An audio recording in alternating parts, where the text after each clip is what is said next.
ફ્રાઈડેની સરસ મજાની મોર્નિંગ થઈ ગઈ છે. બધાને જય શ્રી કૃષ્ણ અને જય સ્વામિનારાયણ. આજે છે ને હું સવારમાં એવું શાક બનાવવાની છું કે આમાં અમારે આખી યુટ્યુબ વિડીયોમાં ક્યારેય મેં બનાવ્યું જ નથી. અને કદાચ તમે પણ બનાવતા હશો કે નહીં એ મને નથી ખબર. ના બનાવતા હોય તો એક વખત જરૂરથી ટ્રાય કરજો, બહુ જ મજા આવશે. બ્રોકલી અને ગાજરનું શાક, અને હેલ્ધી પણ એટલું અને ખાવામાં મજા આવે છે. હું છે ને ચણાના લોટ સાથે બનાવીશ. સાથે તમને ફૂલ રેસીપી એની આપીશ. અત્યારમાં જો ચા બને છે, કારણ કે સવારમાં લોકો કામ માટે આવવાના ને તો થોડી વધારે બનાવી છે. હમણાં કામ ચાલુ છે પાછળ, એટલે અત્યારે વાગી ગયા છે 7:45. ઘરમાં એકદમ શાંતિ લાગે છે. સવારમાં કોઈ ચહલ પહલ નથી. દેવમ હોય તો નીચે આવે થોડી વાર, અને પાછો વેકેશન છે એટલે થોડી વાર આવીને પાછો ઉપર જતો રહ્યો હોય. પણ અત્યારે તો કોઈ જ નથી લાગતું ઘરમાં. ચાલો તો હું શાક બનાવી લઉં, કારણ કે મારે જવાનું સલૂન ઉપર. અત્યારે જ બનાવીને જાઉં તો સાંજે ઇવનિંગમાં પછી ખાલી મને રોટલી બનાવવાની રહે. અત્યારે બનાવી નાખું. આ શાકમાં તમારે છે ને ટામેટું નાખવાનું, કારણ કે ગાજર છે ને એટલે થોડા ગળ્યા જ હોય ને, એટલે ટામેટું નાખો ને તો બેલેન્સ થઈ જાય અને સારું લાગે. મેં જો બ્રોકલી અને ગાજર છે ને આવી રીતે મેં ચોપ કર્યા છે પતલી પતલી સ્લાઇસમાં. અને બ્રોકલીને છે ને તમારે થોડી મોટી જ રાખવાની, કારણ કે ચડી જાય ને ત્યારે પછી સાવ પેલું થઈ જાય એટલે. અને મેં બરાબર 2-3 પાણીમાં વોશ પણ કરી નાખી છે ને હજી ફરીવાર પાણીમાં જ રહેવા દીધું છે ને. અને ચાલો હવે તમને ફૂલ રેસીપી બતાવું. તેલ આવી ગયું છે એટલે એમાં પહેલાં નાખી દેવાનું રાઈ,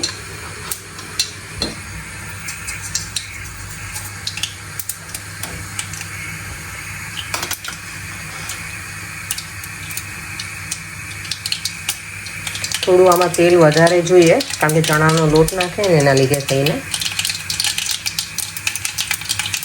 જીરું, હિંગ અને હળદર. તમારા એક હાથમાં ફોન છે એટલે ઢોકાશે નહીં, બાકી તમારે લીડ ઢાંકી દેવાની.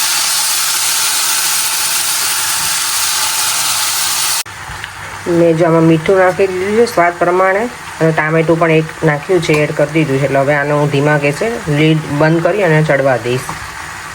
કલર કેટલો સરસ લાગે છે ને, કલરફુલ એકદમ ઓરેન્જ, ગ્રીન અને રેડ. ટામેટાનો રેડ કલર તમને દેખાતો નથી ગાજરના લીધે. એમાં પાણી નથી નાખવાનું, એટલે આને ધીમા ગેસે આપણે રહેવા દઈશું ને એટલે એની સ્ટીમથી જ ચડી જશે. અને છેલ્લે પછી લસણની ચટણી નાખીશ. થોડી વાર રહીને શાક બધું થોડું ચડી જાય ને બધું વેજીટેબલ્સ પછી.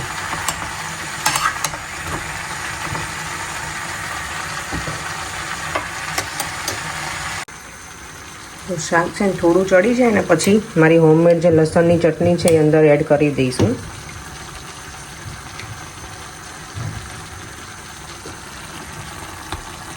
તમે જેટલું તીખું ખાતા હોય એ પ્રમાણે એડ કરવાનું, કારણ કે આમાં થોડો ચણાનો લોટ પણ આવશે એટલે થોડું હું વધારે જ નાખીશ. અને કાશ્મીરી લાલ મરચું છે એટલે.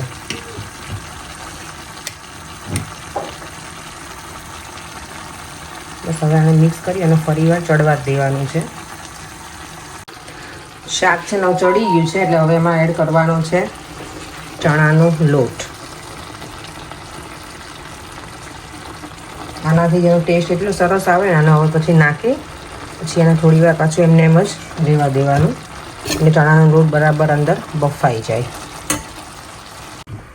તો હવે છે ને શાક બની જ ગયું છે ઓલમોસ્ટ. હવે 2-3 મિનિટ એને રહેવા દઈશ. ચણાનો લોટ નાખ્યો છે ને એટલે બસ આપણું શાક રેડી, ગાજર અને બ્રોકલીનું.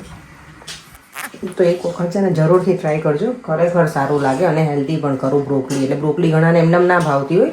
અમે લોકો પહેલાં છે ને સ્ટીમ કરીને ખાતા, દેવમ જ્યારે નાનો હતો ને ત્યારે. પણ હવે ઓછું કરી નાખ્યું છે બ્રોકલીનું, તો એટલી બધી ખવાતી નથી. ક્યારેક હું સેલેડમાં લઉં કાચી બ્રોકલી. તો આજે મેં શાક બનાવી નાખ્યું છે. બસમાં બેસી ગઈ છું ને આજે છે ને બધી જગ્યાએ એટલું ક્વાયટ છે ને. બહાર પણ ઘણી બધી શોપ્સ એવી છે કે બધી બંધ છે ગુડ ફ્રાઈડેના લીધે થઈને. આજે ગુડ ફ્રાઈડે છે ને તો, અને જે ખુલ્લું હશે ને એ પણ આજે બધું અર્લી બંધ થઈ જશે.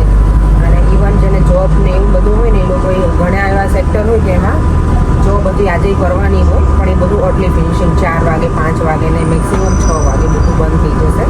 અને ઈસ્ટર સન્ડે છે, આ વખતે સન્ડે છે ને ઈસ્ટર સન્ડે છે, તો બધું લગભગ બંધ હશે ઓલમોસ્ટ લંડનમાં. ક્રિસમસની જેવું જ હોય.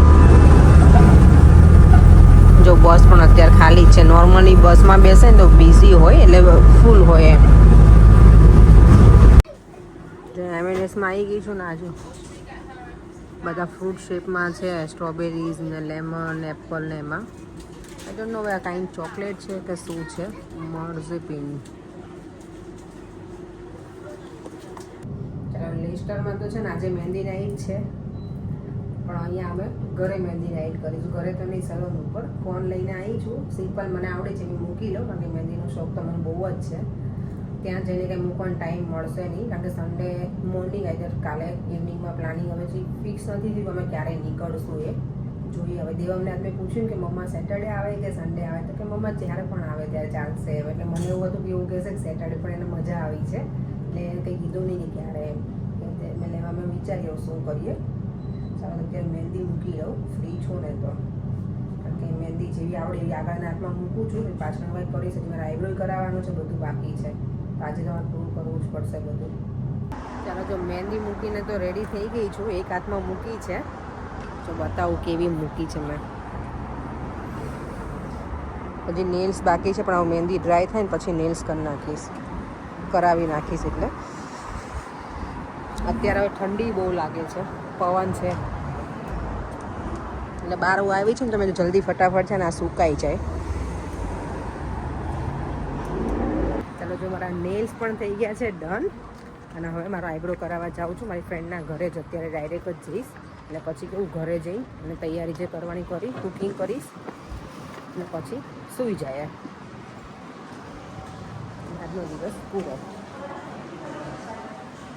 અત્યાર પછી ઘરે જઈને પછી કુકિંગ કરીને બધું ડિનર કરીને પછી મારી ફ્રેન્ડના ઘરે જાઉં તો બહુ લેટ થઈ જાઉં. અંકિતાના ઘરે જ જવાનું છે, મારા ઘરથી નજીક જ રહી છે. એટલે એણે મને કીધું કે તું આવ તો હું તને મહેંદી કરી દઉં. બધું નાના મહેંદી નથી કરી, મને શોખ તો બહુ છે, પણ બધું ઘરે જઈને પછી કુકિંગ ક્યારે કરું, બધું ક્યારે પતાવું કામ.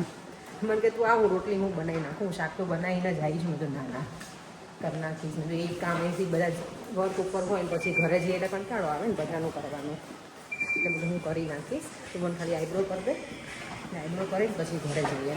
ચાલો જો આઈબ્રો કરાવીને ઘરે આવી ગઈ, મારી ફ્રેન્ડના ઘરે ગઈ હતી તો. અને આજે સ્પેશિયલી અમારા માટે દાબેલી આવી છે, ભાઈ આપી ગયા છે. એટલે મારા જેઠ માયામાંથી લઈને ડાયરેક્ટ જ અહીંયા આવ્યા હતા. રોટલીનું શાક પણ બનાવતી હતી, અને પછી ગાજર બ્રોકલીનું મેં બનાવેલું છે. રોટલીનું શાક એટલે રોટલીનું છાશમાં વઘારીને જે બનાવે ને એવું શાક, અને દાબેલી આવી છે. બોલો કેટલું બધું જમવાનું થઈ ગયું એક સાથે. જ્યારે ક્યારેક બહુ ભૂખ લાગે ને ત્યારે કંઈ ના હોય ને, આજે આટલું બધું છે જમવાનું. પણ ઓબ્વિયસલી દાબેલી આવી છે તો પેલો બધો પ્રેફરન્સ પછી થશે. હવે પહેલાં દાબેલી ખાવામાં આવશે. અને મેં ગ્લવ્સ એટલે પહેરી લીધા છે કે મેં મહેંદી મૂકી છે ને હાથમાં, તો મને હાથ પલાળવા નથી ને એટલે. ડિનર થઈ ગયું છે રેડી. જો રોટલીનું શાક, અહીંયા છે ગાજર બ્રોકલીનું શાક, અને અહીંયા છે રોટલી રેડી. ચાલો તો સરસ મજાનું આજે ડિનર છે. વીકેન્ડ કા વાવ, પેલું બિગ બોસમાં આવતું ને વીકેન્ડ કા વાવ, એની જેવું છે. આવું ગમે, સિમ્પલ છે પણ સારું ડિનર છે. થોડી દાબેલી ખાઈ લીધી ને હવે ટેકો થઈ ગયો છે, ભાઈ આપી ગયા હતા તો એટલી બધી ભૂખ નથી, પણ હવે ખાઈ લઈશ. કારણ કે સલૂનથી આવીને ત્યારે મને એટલી બધી ભૂખ લાગી છે ને, હું એમ જ કહેતી કે મને એટલી બધી ભૂખ લાગી છે, તો લકીલી ભાઈ આવીને આપી ગયા એટલે જમી લીધી પહેલાં દાબેલી, અને હવે આ ડિનર કરીશું. અત્યારે જો રાતના 10 વાગી ગયા છે અને હું આવી ગઈ છું આઈસ્ક્રીમ લઈને, પિસ્તાચિયો ખાઈને પછી સૂઈ જવાનું છે. આવતીકાલે સલૂન પણ જવાનું છે, અને પછી હજી પણ કંઈ ડિસાઈડ નથી કર્યું ફાઇનલી કે શું કરવું. જોઈએ હવે મેં બધું બેગ પેક તો કરી દીધી છે જો અહીંયા, અને બીજું હજી બેડ ઉપર પડ્યું છે. ચાલો તો વિડીયોને એન્ડ કરી દઈએ. ફરીથી મળીશું કાલે નવા વિડીયો સાથે. અને યસ, સગાઈનો વિડીયો મને 1-2 જણની કોમેન્ટ પણ છે કે લાંબો વિડીયો બનાવજો, તમને વધારે મજા આવશે. તો આ ચોક્કસથી તમારી જોડે શેર કરીશું. જેટલો લાંબો બનશે એટલો ટ્રાય કરીશું બનાવવાની. ચાલો હવે મળીએ ફરીથી કાલે. Bye bye. જય શ્રી કૃષ્ણ અને જય સ્વામિનારાયણ.